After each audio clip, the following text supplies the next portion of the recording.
Alright, so I'm back with this week's reviews. First up we have Uncanny X-Men. I meant to do this on Wednesday, but my computer's being weird, and then I got busy with work and everything, so we're posting on Friday. Alright, so let's hop into it. Alright, so I like how this started out, and so this whole storyline is about finding these 5 new mutants that showed up during the end of Second Coming. So, I really like this first page art because it kind of gets you a view of the new mutant that's being going into the mutant puberty, as you can call it, maybe. I just kind of like this little scene where it looks like everything's kind of floating away. I think Wolf's Protector did a good job. He kind of gets the... I just like the page. Let's just get into with that. I can't really explain what I liked about it, but it just seems like it symbolized like how everything's kind of falling apart in his world, or I don't know. Yeah, that said, it just kind of keeps strolling into it, and then it kind of has there's Psylocke and Dr. Rise come in to check on the guy and make sure he's okay and everything, and there'll be more on that a little bit. Next thing, we kind of move into Emma Frost talking to Tony Stark at a restaurant here. We saw a little bit of that in the last issue. We have this, and kind of Tony talks about, I know Scott had a medal for his bravery, and I know that they kind of talked about Tony's memory loss and what happened to Stark Disassembled. And then they kind of the key point in this conversation is it ends with so here's to unity, and then Emma kind of says unity, and then also no secrets.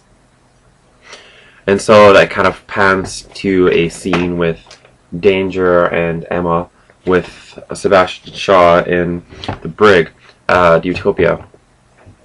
So I didn't really like this. I don't know, it just kind of seemed a little awkward. And then, I don't know, because they're both kind of cold beings. Danger is because she's a robot, and Emma is a cold being because of her diamond abilities and just because she's kind of a bitch. But I don't know, I felt like Matt Fraction really wrote Emma as an unlikable character in this issue. I don't really know what that was about. We have another cut to Psylocke and Dr. Rise with the new mutant who's gathering. I don't really know what his power is. I think it might be some sort of super speed thing or something. I don't really understand. They're not really describing these people when in the Five Lights-ish story. I think they're just maybe waiting for Generation Hope that launches in November. But I don't know. We'll have to see. Well, stay tuned, I guess. And then here's a scene I liked, which is kind of Wolverine and Cyclops. It kind of talks about how Wolverine's kind of dealing with things with Nightcrawler, and how everyone kind of thinks that Scott's really not taking the time to relax, because at this point where in the war he's like this, and then he's not going down from it. He's just kind of still at the high energy stuff. So, and then here's a little scene that's I kind of liked, where Emma goes to the sick bay because Colossus and Kitty wanted her to kind of communicate for them, and she's written really unlikable here. Still, I just don't think Matt did a good job in this one. But what kind of happens here, I kind of liked. So on this panel here, Emma kind of touches both of them and telepathically makes them communicate, which I kind of like. And because I've had no interaction since she's been back in Uncanny 522 and all during Second Coming. So the next page here we have Hope kind of going to the place where the New Mutant's being born, or going through puberty, and kind of help him ease through it like she did the last one.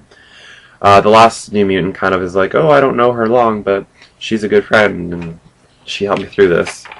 And so there's some weird stuff going on here, which I don't really understand, like with powers and stuff. It's just either how Will Spartaccio drew this, or how... I don't know, it looks dishonest, and it looks confusing, and it doesn't really make a lot of sense. Like, I don't know what power is being used, or what's going on. And why they need Hope to do this. I'm really confused. And yeah. And then there's an Emma and Namor scene. It's more of Namor kind of being like, oh, dumb Scott, he's not good enough for you. I'm the better man. Which I'm kind of getting sick of. I get it. You like blonde Namor. You're the king of Atlantis. That's interesting. But I don't know, I feel like we've had it ever since Namor's doing the X-Men, and it's getting old. So stop it. Stop. Okay. And then we have a little bit more with the New Mutant, and Hope looks like Jean here. She looks like Jean. I wonder what that's about. Or is it just those Pretio's drawing? I don't know. And then they get the New Mutant, caught it, and then Emma kind of walks past Sebastian Shaw and then kind of sees that he's still sleeping. Or maybe not. To be continued. So, I don't know. I'm not really sure how I feel about Five Lights. I don't know, I feel like it's really come down since Second Coming. It's like Second Coming's here, and then it's kind of... Last issue I gave a 5 because I thought it was that good, but I think I was just on Second Coming high, and I rated it maybe too high. This, for me, I'm kind of torn between 3.5 and 3, but I'm going to go with a 3 because Emma was not written likable here, and if she's a central character in the issue, you should make them likable. Stuff with Hope confuses me still. I don't know. Yeah, 3. Need some improvements for sure. So hopefully it picks up next issue. Yeah, but if you're an X-Men fan like I am, check it out for sure.